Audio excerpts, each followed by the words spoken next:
Every expert called the dry basin worthless. He lined it with clay and watered 300 acres. The basin had never held water. That was the first thing they told him. It sat in the southeast corner of Baca County, Colorado, low ground shaped like a shallow bowl. 40 acres of it. Vernon Cates bought the whole section in March of 1961. 640 acres. $14 an acre. The basin came with the deal. He was 46 years old. Had farmed dryland wheat near Walsh since 1948. Knew dry country. Knew what land was worth and what it wasn't. The man who sold it was named Schaffer. Schaffer told him straight. The basin was dead ground. Rain ran into it after every storm. Then the water vanished. 3 days, sometimes 4, down through the sand and gravel underneath, like pouring it into a sieve. Schaffer had tried twice to make a stock pond there. Once in 1949, once in 1955. Both times the water left before the cattle could drink it down. He gave up. Sold the section for less than the rest of the valley, all because of those 40 acres. Vernon walked the basin floor that first week. Late March. The wind came off the Kansas line with grit in it. The mud had dried into plates the size of dinner platters. They curled at the edges and crunched under his boots. There was a white crust in the low spots. Old water lines stained the dirt 3 feet up the banks. Water had been here. Water never stayed.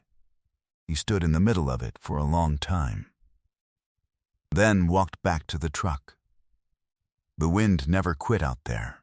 It had carried off the topsoil of half the county 30 years before, in the dust years, and the people who stayed remembered. Vernon was one who'd stayed. He'd been a young man in the worst of it. Watched neighbors load their trucks and drive east and never come back. He didn't waste things. Not water.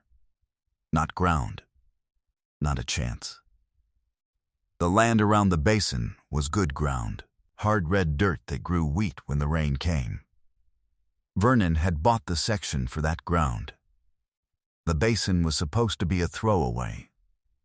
40 acres he'd write off and run a few steers across. But he kept thinking about the water. Every spring the runoff poured into that bowl from the higher ground north and west. Thousands of gallons. He'd watched it happen the first April after he bought it. The basin filled to 4 feet in one night after a hard rain. By Friday it was mud again. By Sunday it was cracked. That bothered him. Not the loss of one pond. The waste of it. All that water, arriving free, leaving free, every year for as long as anyone could remember. He called the Soil Conservation Service office in Springfield in May of 1961. They sent a man named Lyle Brennan, district conservationist. 11 years in the job. Brennan drove out on a Tuesday morning and walked the basin with an auger and a notebook. He bored 4 test holes, 2 in the floor, 2 on the banks. He let the dirt run through his fingers and looked at it close. Then he wrote in the notebook for a while. The verdict took 5 minutes. The basin sat on a buried channel of sand and pea gravel, old streamed, maybe 10,000 years old. Water hit that gravel and dropped straight through. No amount of damming would fix it. The water didn't run off the basin. It ran under it. Brennan recommended Vernon forget the pond, plant the basin to grass, use it for grazing. He was polite about it, but he was clear.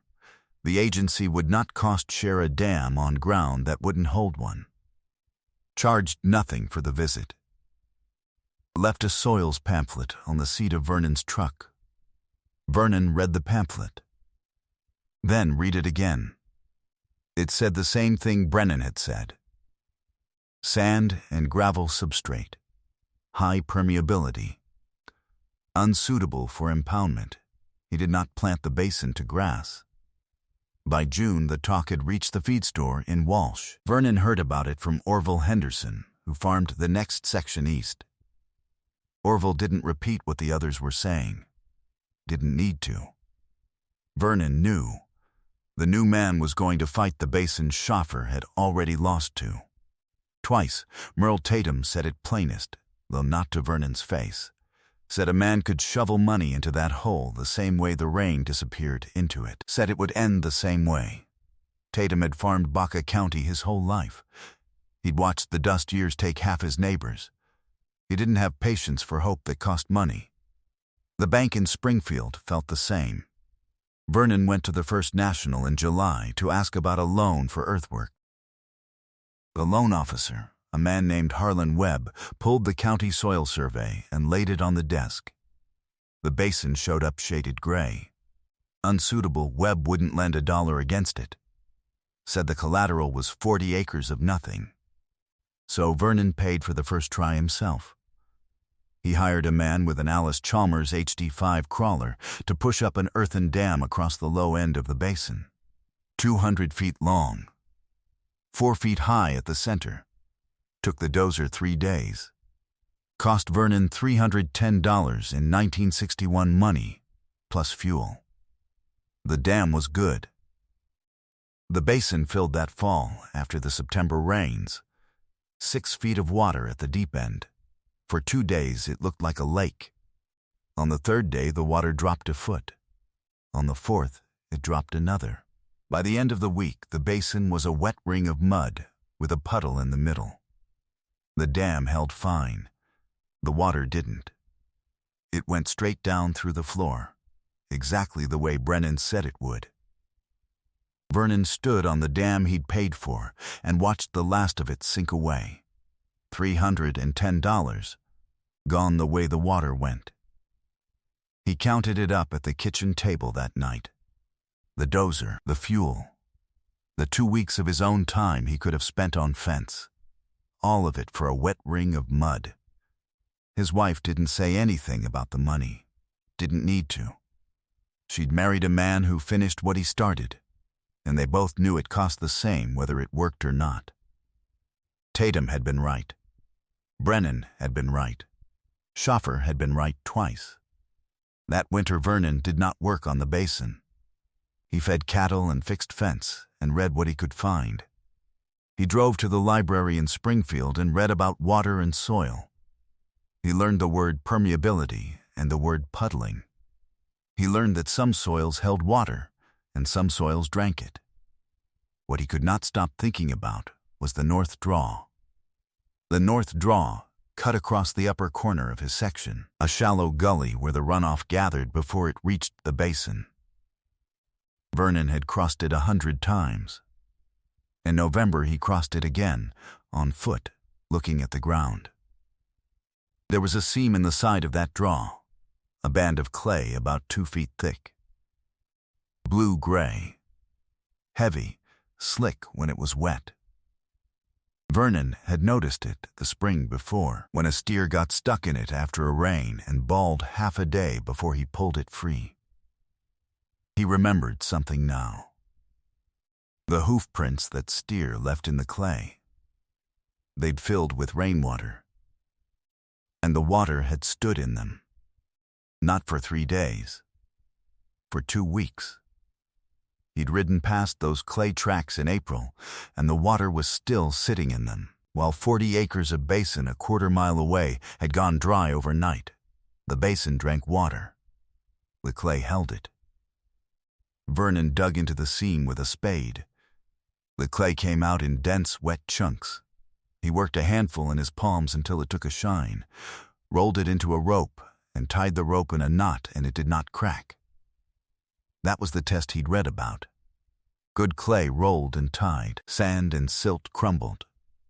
He had a whole seam of it, a quarter-mile from the hole that wouldn't hold. The idea was simple. Anybody could have had it. Line the basin floor with that clay. Seal the gravel under a skin of the same dirt that held water in a steer's footprints for 2 weeks. Stop the water from finding the sand at all. Brennan hadn't suggested it. The pamphlet hadn't mentioned it. Vernon got it from a stuck steer and a band of slick dirt in a gully. He started hauling clay in February of 1962. He had a 1953 Ford 2-ton with a hoist and a dump bed. He cut into the north draw seam with a borrowed John Deere loader and filled the bed by hand on the parts the loader couldn't reach. Then, he drove it down to the basin and dumped it and went back for more. The seam was a quarter-mile from the basin. Each round trip took him 11 minutes when the ground was frozen and longer when it thawed. He hauled clay every day the weather let him. Mornings mostly, before the field work. Some evenings until dark. A man and a truck and a gully full of the right dirt. The work was not clean. The clay weighed close to 1.5 tons a load when it was wet, and the old Ford springs groaned under it. The hoist gave out in March, and he spent a Sunday rebuilding it on the shop floor, with his hands cracked from the cold. A late storm dropped 6 inches of snow on the seam in April, and he waited 4 days for it to clear before he could dig again. He kept hauling. The truck broke down twice. The seam kept giving up clay. The numbers got large. The basin floor was close to 14 acres at the part that held water.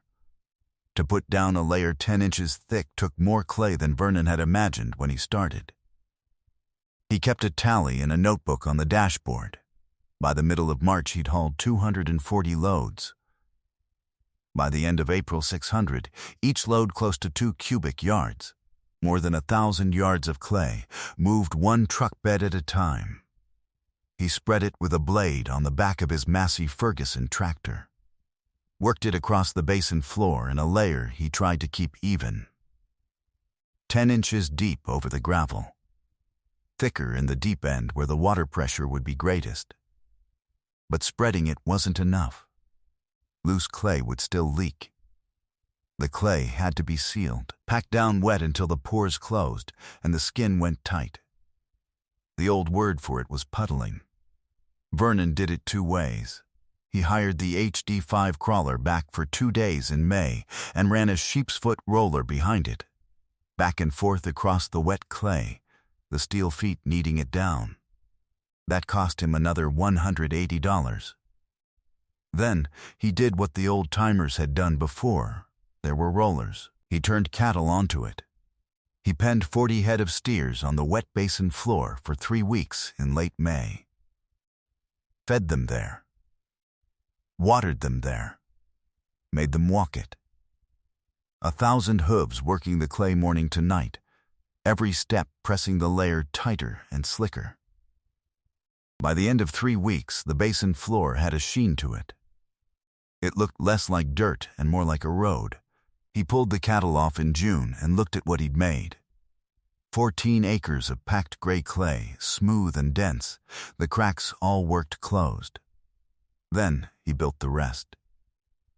He had the crawler push the old dam higher.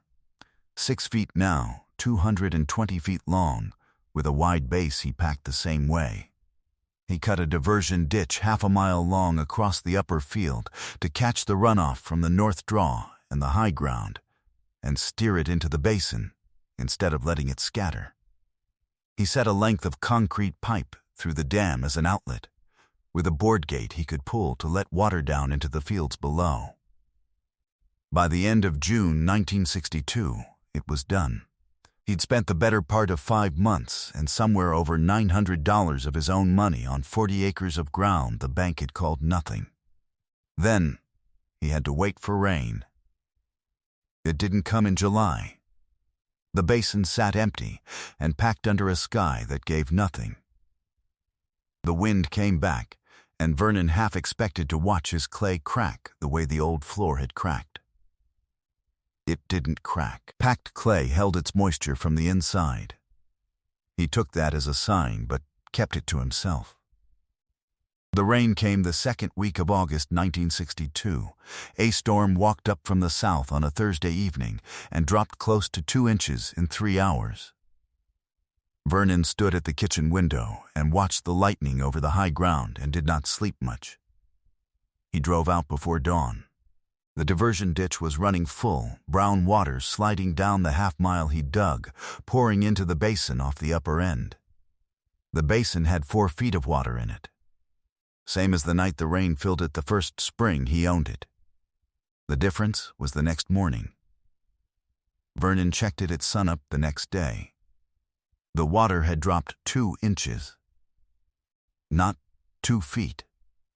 2 inches. Most of that was the heat pulling it off the top, the way it pulled off any pond in August. The floor was holding. The clay was holding. The gravel that drank a 4-foot lake in 3 days hadn't taken a bucket. He checked it again on the 3rd day. And the 4th. And the 7th. Down 4 inches total in a week, all of it from the August sun. None of it from the floor. He drove out on the 10th day half expecting it to be gone, the way the first dam had gone. It was still there, brown and flat and 4 feet deep, with a film of dust on the surface where the wind had laid it down. Vernon stood on the dam and looked at it and didn't say a word.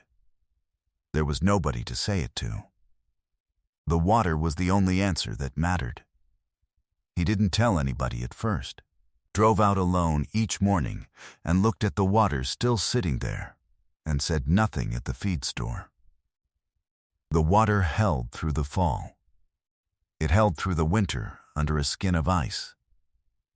In March of 1963, the snowmelt and the spring rains filled it to 9 feet at the deep end. Vernon measured it with a marked pole. 9 feet, close to 60 acre-feet of water, sitting in a hole that wouldn't hold a puddle 2 years before. In June of 1963, he pulled the board gate for the first time. Water ran down through the concrete pipe and out into the head ditch he'd cut along the top of his wheat ground. He walked it out across the field with a shovel, opening furrows, letting it run down the rows.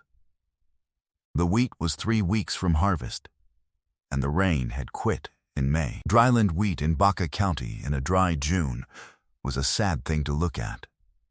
Thin and short and burning. The water changed it. He gave the lower fields 1 deep drink in the 2nd week of June, and another at the end of the month, just enough to carry the crop to harvest. That fall, he ran the combine over ground that had been pure dry land and got 31 bushels of wheat to the acre. The dry land average in Baca County that year was 11. His neighbors who'd gotten no rain in June cut 8 and 9. The water did more than the wheat. He ran a line off the outlet pipe to a stock tank and watered cattle from it through the dry end of summer, when the other men were hauling water in tanks behind their trucks. He seeded the wet margins of the basin to grass and cut hay off ground that had grown nothing but cracked mud. The 40 acres the bank called nothing fed cattle, grew hay, and watered wheat, all from the same hole. The water from the dead basin reached close to 300 acres of his ground over the next few years. Not all of it every year. It depended on the runoff, but in the dry summers, when the rain failed in June the way it always eventually did, Vernon pulled the gate and gave the wheat and the milo the 1 or 2 waterings that meant the difference between a crop and a loss. 300 acres that had lived and died on the weather now had a reserve sitting above them. Lyle Brennan came back in the fall of 1964. He didn't say he'd come to see the basin, said he was in the area checking terraces. He stood on the dam for a while looking at the water. 6 feet of it, late in a dry year. He walked the floor where Vernon led him, looking at the clay skin under the shallows. He bored a hole in the dam with his auger and felt the clay come up on the bit. He didn't apologize for the pamphlet. Didn't say he'd been wrong. Asked a lot of questions, though, where the clay came from, how thick, how Vernon had packed it. Wrote the answers in a notebook, the same kind he'd carried the first time. Merle Tatum never said anything to Vernon at all. But in the spring of 1965, Tatum cut a clay seam out of a draw on his own place and started lining a pond with it. Orville Henderson did the same the year after. Neither of them mentioned where they got the idea. Didn't need to. The man from the bank, Harlan Webb, drove out himself in 1966 to look at the basin before approving a loan Vernon hardly needed by then. He looked at the water a long time. The collateral he'd called 40 acres of nothing was watering the best wheat in the county. Brennan brought a soil engineer from the state out in 1967. They surveyed the basin and the diversion and the clay liner and took samples back to Fort Collins. Vernon never saw the report they wrote. Heard it got passed around the agency as the kind of thing a man could do with local clay and a borrowed roller and a lot of work. The agency had said it couldn't be impounded. The agency wrote it up after it was. The thing spread the way things spread out there. Not through the agency. Through fence lines and feed store talk and men driving slow past Vernon's basin on their way to somewhere else. By the end of the 60s, there were 6 clay-lined ponds in that part of the county that hadn't existed before. Nobody called them Vernon's idea. They didn't have to. Every one of them sat below a draw with a clay seam in it, and every one of them held water that the soil survey said it couldn't. Vernon used the basin for the rest of his farming life. He skimmed it out with a dozer once in 1978 and relined the deep end where the clay had thinned. Otherwise it held the way clay holds, which is to say it held for as long as nobody disturbed it. He watered through the dry years of the 70s the same way he had in 63. One drink in June, another if the well of the sky stayed shut. The difference between 31 bushels and 8. He kept the notebook with a load tally in it. 640 loads of clay, hauled one truck bed at a time across a quarter mile. In the winter and spring of 1962, he kept the marked measuring pole in the shed. He kept the soils pamphlet too, the one Brennan had left on the seat, the one that said the ground was unsuitable for impoundment. He never wrote anything on it, never needed to. Vernon Cates farmed the section in Baca County until 1991. 43 years of dryland wheat, the last 30 of them with water above his fields that the experts said could not exist. He was 76 when he retired, sold the land to a younger family from out by Pritchett, who wanted ground with a reliable water source. The basin was the reason they bought it. They found the measuring pole in the shed, found the notebook, found the pamphlet with no marks on it, asked Vernon about them. He told them the whole thing. The buried gravel channel that drank the spring runoff, the conservation man and the pamphlet, the dam that held while the water ran out the bottom, the stuck steer and the clay seam in the north draw, the 640 truckloads, the 40 steers walking the floor for 3 weeks until it shone. The first storm in August of 1962 and the water that dropped 2 inches instead of 2 feet. The young family kept the basin going, relined it once more in the late 90s. It waters their wheat the same way it watered Vernon's. Same clay, same gravity. Same gate Vernon set in 1962. Vernon drove past the place once in 2009. He was 94 by then and didn't drive far anymore. The basin was full, March runoff. 9 feet of brown spring water sitting in the bowl that never held water, catching the same flat gray sky it had been catching for 47 years. He didn't stop. Didn't need to. The water was still there. Still holding. Still just clay and patience.